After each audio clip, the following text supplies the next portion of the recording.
வணக்கம். சிலுவையில சொல்லப்பட்ட கடைசி வார்த்தைகள். அத பத்தி நாம என்னைக்காவது யோசிச்சு பார்த்திருக்கோமா? அது வெறும் வார்த்தைகள் இல்ல. அதுக்குள்ள மிகப்பெரிய அர்த்தங்கள் இருக்கு. இன்னைக்கு அதுல ஒரு முக்கியமான வார்த்தைய பத்தி தான் நாம ஆழமா பார்க்க போறோம். முதல்ல ஒரு விஷயத்த தெளிவா சொல்லிடுறேன். நாம இப்ப பார்க்க போறது வெறும் கதை இல்ல. இது நிஜமாவே நடந்த ஒரு சம்பவம். சரித்திரத்துல பதியப்பட்ட ஒரு உண்மையான நிகழ்வு. சரி வாங்க, நாம அந்த இடத்துக்கு அந்த நேரத்துக்கே போவோம். புனித வெள்ளி அன்னைக்கு கால்வாரியில் அந்த சூழல் எப்படி இருந்துச்சுன்னு கொஞ்சம் கற்பனை பண்ணி பாப்போமா? அவரோட உடம்பு பூரா காயங்கள், தாங்க முடியாத வலி. இழுக்கிற ஒவ்வொரு மூச்சும் கஷ்டமா இருந்துச்சு. உயிர் வாழ்றதே ஒரு போராட்டம் தான். ஒரு பக்கம் இந்த உடல் வலி, இன்னொரு பக்கம் சுத்தி நின்ன கூட்டம் அவரை பார்த்து கேலி பண்ணிக்கிட்டு இருந்துச்சு. ஆனா அதே கூட்டத்துல மனசுக்குள்ள மௌனமா அழுதுகிட்டு அவரையே பார்த்துட்டு இருந்தவங்களும் இருந்தாங்க.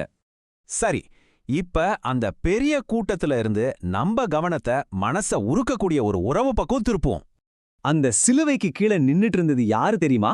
அவங்க அம்மா மரியாள். யோசிச்சு பாருங்க. குழந்தையா சுமந்தாங்க, வளர்றத பார்த்தாங்க, அவர் செஞ்ச அற்புதங்களையும் சொன்ன போதனைகளையும் எல்லாம் கேட்டாங்க. ஆனா இப்போ தங் கண்ணு முன்னாடியே தம் மகன் கஷ்டப்படுறத பார்த்துட்டு நிக்கிறாங்க.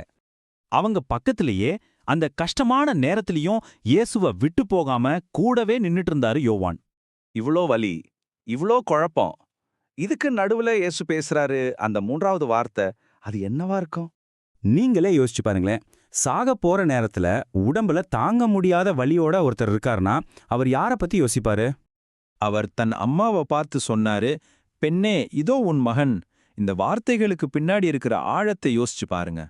அப்புறம் தன் சீடர் யோவான பார்த்து சொன்னாரு, இதோ உன் தாய். கேட்கறதுக்கு ரொம்ப சாதாரணமா இருந்தாலும் இதுக்குள்ள எவ்வளோ பெரிய அர்த்தம் இருக்கு தெரியுமா? வாங்க, இந்த வார்த்தைகளோட ஆழத்துக்குள்ள இன்னும் கொஞ்சம் போவோம். இது வெறும் ஆறுதலுக்காக சொன்ன வார்த்தைகள் மட்டும் இல்ல. நாம முதல்ல அந்த காலத்துல இருந்த சமூக சூழலை புரிஞ்சுக்கணும். அப்போ ஒரு விதவை பெண்ணுக்கு அவங்களோட மகன் தான் எல்லாமே. அவர்தான் அவங்களுக்கு ஆதரவு, பாதுகாப்பு எல்லாமே. சோ தனக்கு பிறகு தான் அம்மாவோட நிலைமை என்னாகும்னு இயேசுவுக்கு நல்லாவே தெரியும். இங்கதான் விஷயமே இருக்கு. பாருங்க, தான் உடம்புல இருந்த அத்தனை வலியும் விட தான் அம்மாவோட எதிர்காலத்தை பத்தி தான் அவர் அதிகமா கவலைப்பட்டார். அவரோட கருணை அந்த வேதனையும் தாண்டி நின்னுச்சு. அவர் செஞ்ச இந்த ஒரு விஷயம் மனுஷங்க டீச்ல இருக்க உறவுகளுக்கே ஒரு புது அர்த்தத்தை கொடுத்துச்சு. அது எப்படின்னு பார்க்கலாமா? பாருங்க, இயேசு மரியாளை யோவான் கிட்ட ஒப்படைக்கிறார். யோவானும் மரியாளை தன் வீட்டுக்கு கூட்டிட்டு போறார். இதனால என்ன ஆகுது?